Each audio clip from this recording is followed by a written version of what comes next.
It's time for another WrestlePlanet news update, as Braun Strowman is making a return to the ring, Jon Moxley is heading back to New Japan Pro-Wrestling with a mystery partner, and WWE have made yet another release as Bray Wyatt, also known as The Fiend, has been let go from the company. All that and more coming up in today's video, but first, AEW's Serena Deeb took to Instagram today to reveal she is currently dealing with a knee injury. The former NWA Women's World Champion was sat in a wheelchair in a video explaining her situation, revealing her knee has been giving her issues for a while, and she said, "Truth is, right now, I'm hurt. I'm injured. My knee has been playing up for a while. It's been bothering me in my matches. I tried to fight through the pain. Was it the smartest thing to do? Probably not, but that's what I do. I'm Serena Deeb. I'm from the old school. What I was taught is that if you can walk to the ring, you can step in the ring and do your job."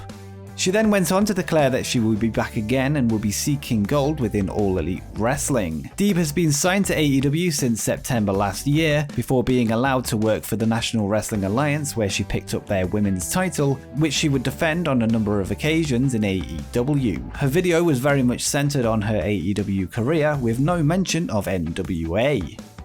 As we've covered in recent news videos, there has been some controversy surrounding a spot in the recent No Rules match between Chris Jericho and Nick Gage, which main evented the recent AEW Dynamite Fight for the Fallen special. For those that missed it, Gage took a pizza cutter to his opponent's head, which was immediately followed by a picture-in-picture commercial break, which showed a Domino's pizza advert whilst Gage held up the pizza cutter to the camera. Domino's have since released a statement distancing themselves from the spot, and seem to be ready to pull their ads from Dynamite. Nick Gage has since responded to a recent TMZ article covering the story, issuing an apology which read, "I tried to cut Jericho's scalp off, my bad TMZ, it is what it is. But yeah, thanks AEW, and thanks all MDK gang members, we showed them what's up. And also, sorry Domino's, didn't mean to offend you, guess I'm too ultra-violent for TV. Oh well, all my new fans, come see me at GCW, it's MDK all effing day."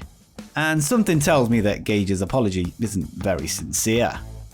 Lucha Libre Online are reporting that recently released WWE superstar Braun Strowman is set to return to the ring. The former Monster Among Men is tipped to announce his first non-WWE wrestling appearance for Qatar Pro Wrestling on their Super Slam 3 show in February next year. Strowman has been teasing a big move on social media and is said to be set to sign a contract with QPW once travel and visa issues can be sorted. The Qatari promotion have hosted such names as Sting, Bobby Lashley, Rey Mysterio, John Morrison, and Cody Rhodes in the past, and will have Bret Hart, Eric Bischoff, and Booker T appearing on the February event, as well as a Nation of Domination reunion with Mark Henry, The Godfather, D'Lo Brown, and Ron Simmons, and of course The Rock is sitting out of this one. Will Ospreay, Sammy Guevara, Brian Cage, Jon Moxley, and Hiroshi Tanahashi are also on the show, so it could end up being a pretty decent event in all fairness. They are also in talks to bring Kenny Omega to the event. And quickly, just before we continue, make sure you scroll down and drop a like and subscribe with notifications turned on so you don't miss any upcoming wrestling content as we head towards 20,000 subscribers. But now that you've done that, let's get on with the rest of the video. New Japan Pro-Wrestling released a promo today where Jon Moxley announced his involvement in the upcoming Los Angeles show NJPW Resurgence at the LA Memorial Coliseum on August 14th. The former AEW champion revealed that he has some unfinished business with the Good Brothers and said he's bringing a surprise partner with him. Moxley said, "I just wanted to send a message real quick to NJPW. Wherever my travels take me, you can be damn sure of one thing. I will settle scores that need settling. Whether it take weeks, days, hours, years, I will eventually get you. I will settle the score. I got a little bit busy with these Bullet Club guys and I was just thinking, you know, on the 14th, I got a buddy of mine, meeting him in LA for some beers. So why don't we make it a 2-for-1? Good Brothers, Gallows, Anderson, you meet me at Resurgence in LA and I'll have a surprise for you if you got the balls between the two of you." The Good Brothers are coming off the back of their New Japan Strong Tag Team Turbulence tournament win last night, where they defeated Brody King and Chris Dickinson in the final. There are a few candidates to be Jon Moxley's partner, with Eddie Kingston and Sami Callihan seemingly the most likely. WWE have today announced yet another release from the company as Bray Wyatt, yes, I said Bray Wyatt, has been let go. WWE posted the news on their website along with the following statement. WWE have come to the terms on the release of Bray Wyatt. We wish him the best in all his future endeavors.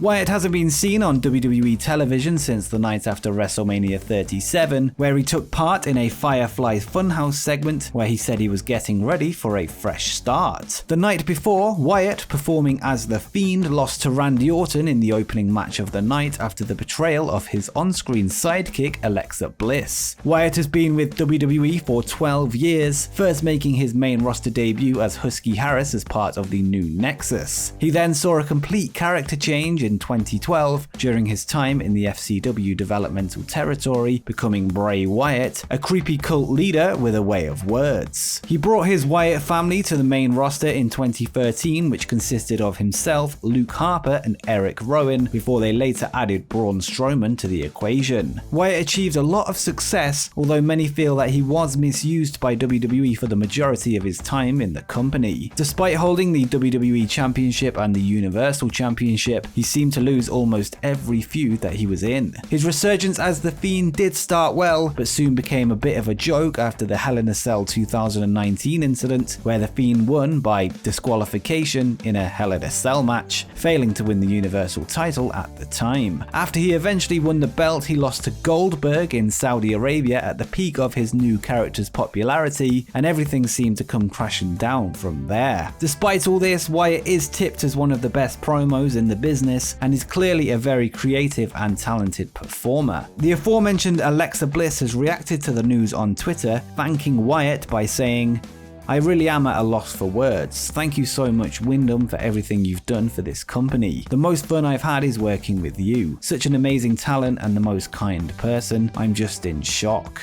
Whatever Wyatt decides to do next, whether that be moving to another wrestling company or even transitioning into acting, I've got no doubt that he's going to be a success. According to Wrestling Observer, Wyatt was told by John Laurinaitis that his release was due to budget cuts. He was said to have been preparing to make an in-ring return in August and was also booked for some shows. He is married to WWE ring announcer Jojo Offerman, who is still with the company, although his brother Bo Dallas was also released earlier this year. But what do you think is in store for Bray Wyatt? Let me know in the comments down below. And before you go, why not check out my video where I discuss 5 ways that AEW could book the debut of CM Punk.